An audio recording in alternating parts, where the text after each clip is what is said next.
দর্শক, এই মুহূর্তে নোয়াখালীতে আছেন সহকর্মী শাহরিয়ার শিপন। শাহরিয়ার, নোয়াখালীর হাসপাতালগুলোতে হাম ও ডেঙ্গু রোগীর অবস্থা কি, ডাক্তাররা কি বলছেন জানাবেন।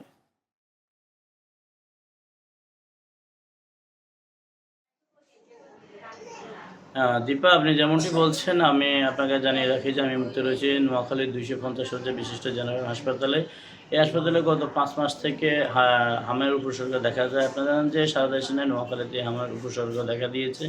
এমন পর্যায়ক্রমে এই যে 5 মাসে প্রায় 7 থেকে 8 হাজার শিশু হামের উপসর্গ নিয়ে চিকিৎসায় নিয়ে বাড়িতে গিয়েছেন এবং 4 জন শিশু নিহত হওয়ার ঘটনা ঘটেছে। প্রতিনিয়ত এই হাসপাতালে প্রায় 60 থেকে 70 জন শিশু চিকিৎসা নিতে আসেন এবং 60 থেকে 70 জন শিশু চিকিৎসা নিয়ে বাড়ি যান। হাসপাতাল কর্তৃপক্ষ জানিয়েছেন গত এপ্রিল মাস থেকে যখন নোয়াখালীতে হামের উপসর্গ বৃদ্ধি পায় তখন এই হামের উপসর্গে শিশুদের চিকিৎসা প্রদানের জন্য 2টি ইউনিটের মাধ্যমে রোগীদের চিকিৎসা প্রদান করা হয়ে থাকে এবং প্রতিনিয়ত এই হাসপাতাল থেকে চিকিৎসা নিয়ে যাচ্ছেন। কর্তব্যরত চিকিৎসক জানিয়েছেন এই হাসপাতালে উপদ্রব্য থেকে হামের উপদ্রব্য থেকে শিশুদের রক্ষা করার জন্য প্রতিনিয়ত সঠিকভাবে টিকা প্রদান এবং ভিটামিনযুক্ত খাবার এবং পরিষ্কার পরিচ্ছন্ন খাবারই এই হামের উপসর্গ থেকে রোধের উপায়। তো এই ছিল নোয়াখালী থেকে হামের উপসর্গ নিয়ে সর্বশেষ খবর। দীপা।